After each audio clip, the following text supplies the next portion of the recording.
how can we spark that inner creative magic that's inside of us without always feeling stressed, overwhelmed, and like we're missing out on something, like we're not enough?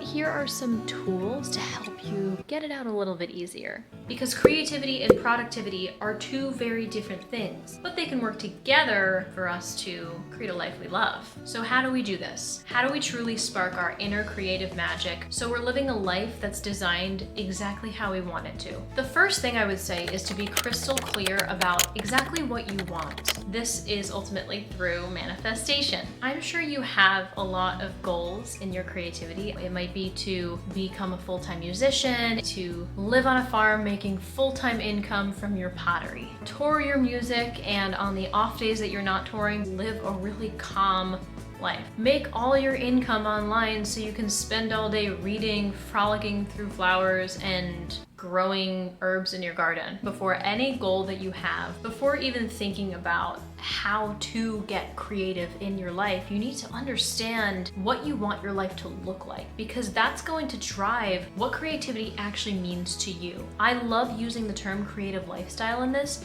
because it's a broad enough term for people who want to be full-time artists to fall into it, and also for people who are just creative and want to have a beautiful life to fall into it. Even if you work full-time for a tech company, but you want to go to art shows all the time, you want your home to look beautiful, you want to constantly be interacting with different types of artwork and artists and music, that's a creative lifestyle too. It's important to remember why you're doing this to begin with. Like I say in a lot of videos, you're manifesting a larger goal. These are things that you can't necessarily control. I can't control if I'm gonna have 100 people come to my next show, but I can control little systems in my life. I'm going to promote my show once a week. I'm going to build up a social media following by doing XYZ. There are ways to achieve this larger goal through systems, but the other thing to actually get you to that goal, the other gap that a lot of people forget in this hustle culture is manifestation. To truly envision where you want to be and what that looks like, what that feels like, smells like, tastes like. There's this new manifestation phrase that I just learned recently, and I love it. I've been starting to do it every single day, and I highly suggest you to do it too. It is what you're gonna say to yourself every day, or write down, or whatever speaks to you more. It is year. This time last year, I was a different person, and now I fill in the blank. And now I am making $10,000 a month by being a content creator so I can tour my music. And now I am not working for any clients anymore and waking up every morning, going to the garden, knowing that there's money in the bank. And now I am free from credit card debt, an Etsy shop owner making my full-time income from my Etsy shop, living the good life. The more specific, the better. When it comes to sparking your inner creative magic, saying this phrase every day is going to help remind your subconscious what the ultimate goal is. Especially by speaking it as if it's now. That is such a life hack for when you want your subconscious to do something, is to speak to it as if it's already happening, to live as if it's already happening. Your subconscious is not going to know the difference, but it's going to come back to the other things you're doing and say, how can I fill this gap so I have more of whatever I'm speaking into existence? Another little practice I like is playing the appreciation game. I got this from Jack Canfield, and especially when you're feeling really down, which honestly, like I am right now. I think it's the universe telling me a lot of uncomfortable truths that I really need to hear that I've been pushing off, and the universe is like, no, you need to listen to it. I've been waking up recently with just this anxiety and just my heart racing and feeling like I make one move and all of my money is gonna be gone, everything that I've worked for is gonna be gone. This is not an unpopular way of thinking. A lot of business owners and artists think this way, but what I do during these moments, and what everyone should do regularly to really ignite that inner mindful creative within you, is to play the appreciation game, which is basically looking around and saying what you're grateful for. And it's not just this general thing, but it's the small stuff too. I'm grateful for this chair that I'm sitting on because it is a meditation chair and it's so ergonomically friendly. I can literally cross my legs on it and it is so comfortable. I am grateful for this piece of artwork behind me because it makes me so happy, and I thrifted it for like $20 for this camera that I'm speaking to right now, because without it, I wouldn't be able to have this amazing YouTube community. For this jacket that I'm wearing, because static always keeps it really freaking cold in here, and thank goodness I have this thing. For the people who made this paint color, because it makes me so happy every time I look inside this room. It is the perfect shade for me. It's the little random things that you don't think about that much. Just play that game every single day, because I think creativity is so much more than just creating art. There's a lot more that leads up to it. You need to be grateful in order to create art. You need to be grateful for the things around you and be mindful about it to be able to put all of your love and intention into that thing. There needs to be a lot of intention and gratitude in order to be an artist. So that's how it has to root. Another part of this is to do the 7 levels of why. Positive, negative, anything that's going on in your life. Ask why 7 times and you're going to get to the bottom of your answer. Here's what I mean. I had a really crappy week today. I feel like all of my clients hate me. Why? Because I've been rushing around, not thinking twice about things that I do, and it's not been my best work. Why? Because I overcommitted and now I am dealing with the consequences. Why? Because I wanted to make enough money so I can invest time and resources into my blog and YouTube. Why? Because that means that I get more freedom to be able to do my music. Why? Because that is my life's purpose. I love doing that. Why? Because it is what I was here to do, and I know it is literally what I need to be doing for my full-time income. So I guess I could keep asking why, but it might start getting redundant.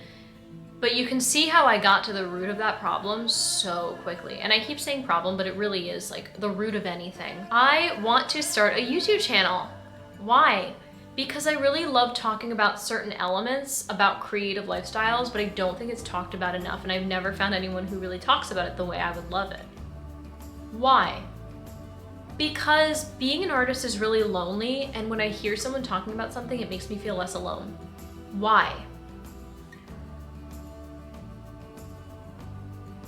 I really have to think about that. As a creative, I feel like art is a collaborative effort. And if I'm doing something alone, it doesn't really feel like I'm doing art like I should be. Why?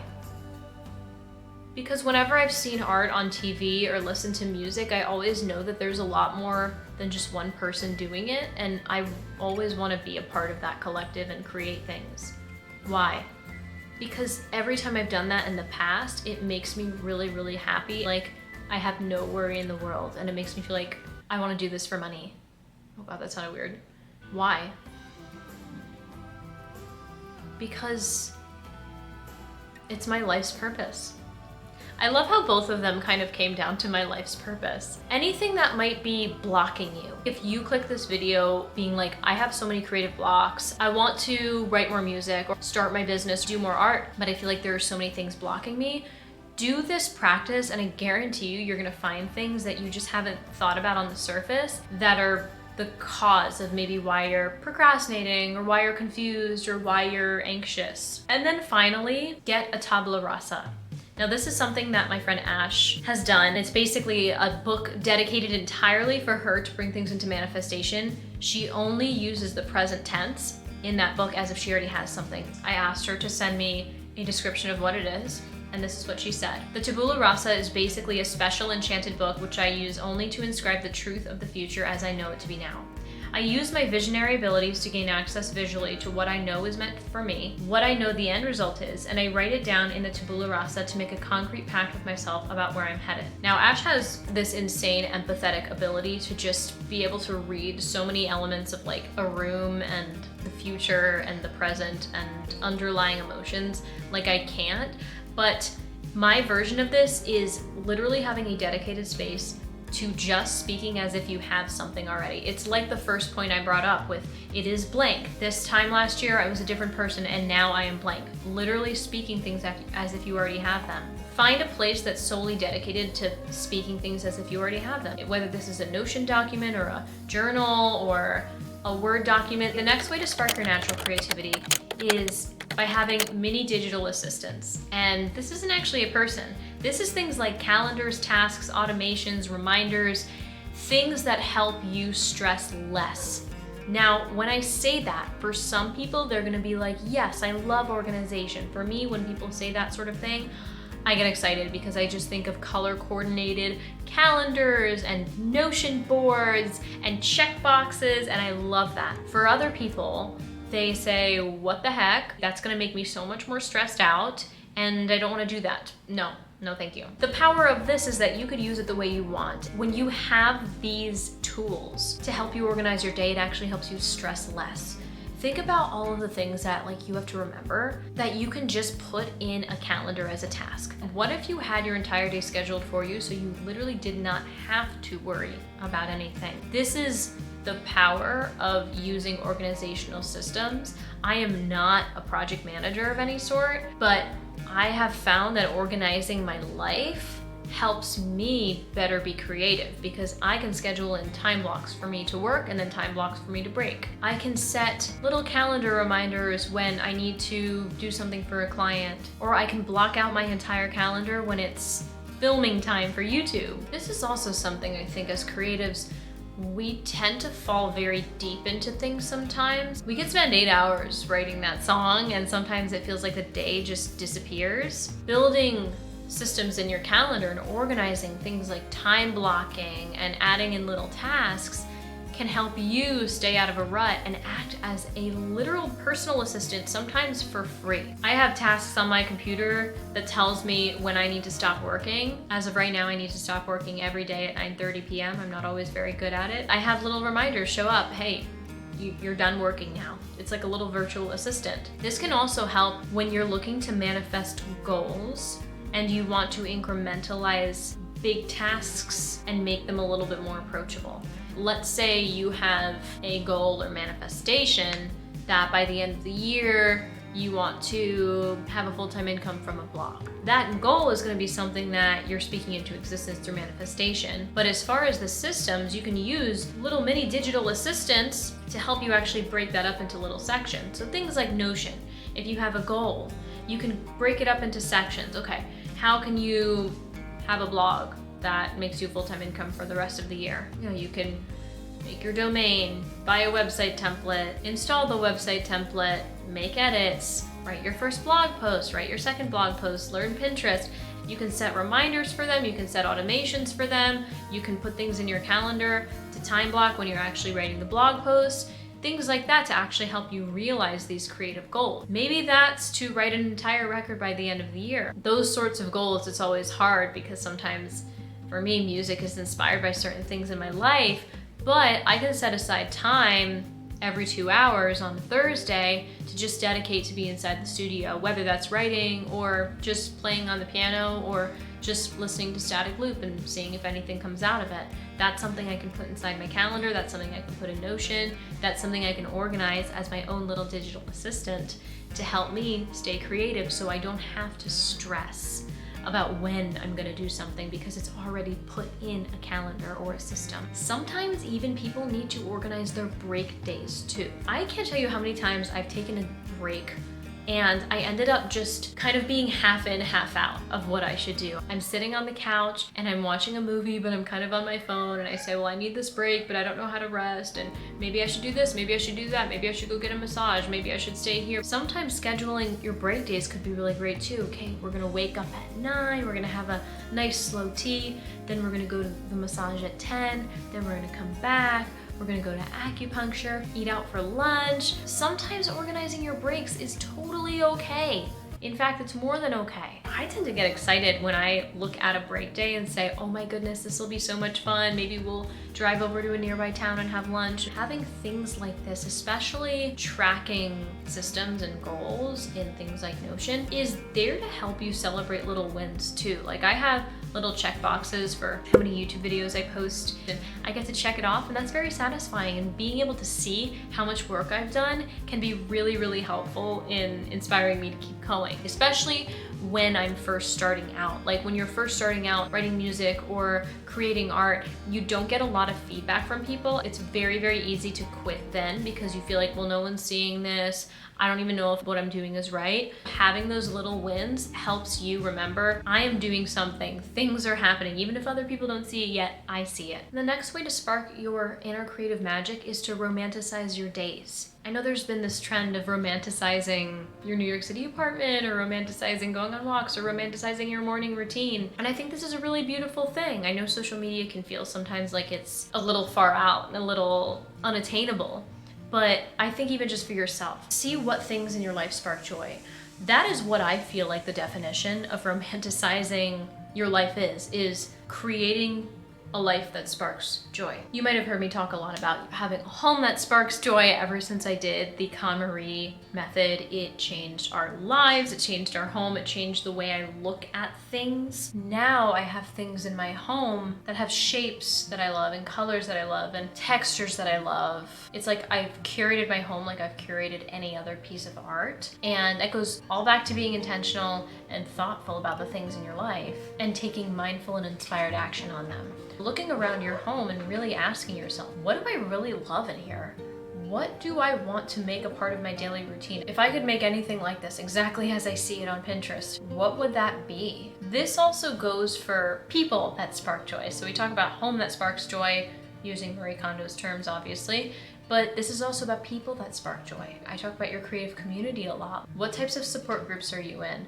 What monthly meetups and hangs are you in? What types of people do you hang out with? What do you do when you hang out? I have a few groups that I go out to, a few girl-specific groups personally. We just go to dinner, or this month we're gonna do candle making, I think. Just fun activities. I don't drink, so I just go out to dinner. What healthy things that are healthy for your body and your mind can you do, and what people are gonna do them with you? This is also about the types of people in your life and the way that they see your career as a whole. Since we were talking about being a creative, there's a lot of people who don't understand what that's like. There's a lot of people who ask a lot of questions and in a judgmental way. Like, questions are okay, I think. There's a lot of people who might ask questions in a judgmental way. Well, what are you gonna do about that? Well, what happens when you do this? Well, why aren't you like this? I'm really concerned because I don't feel like you're doing X, Y, Z. That sort of thing. There's kind of a difference. And I feel like only you can feel that. I feel like you can only feel that in your gut of whether there are people who might be in your life, even if they've been in your life for a long time, that might not have really a place there anymore, and that's okay.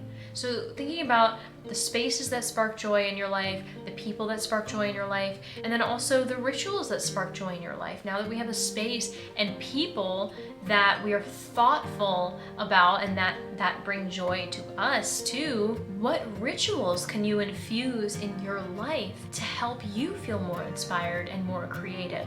For me, as random as it is, sometimes I feel like taking a shower, not even washing my hair, just taking a shower helps me get ready for something big. Certain things that I do that sometimes a shower is more than a shower. What are things that are more than just those things? A shower is almost like a set change for me.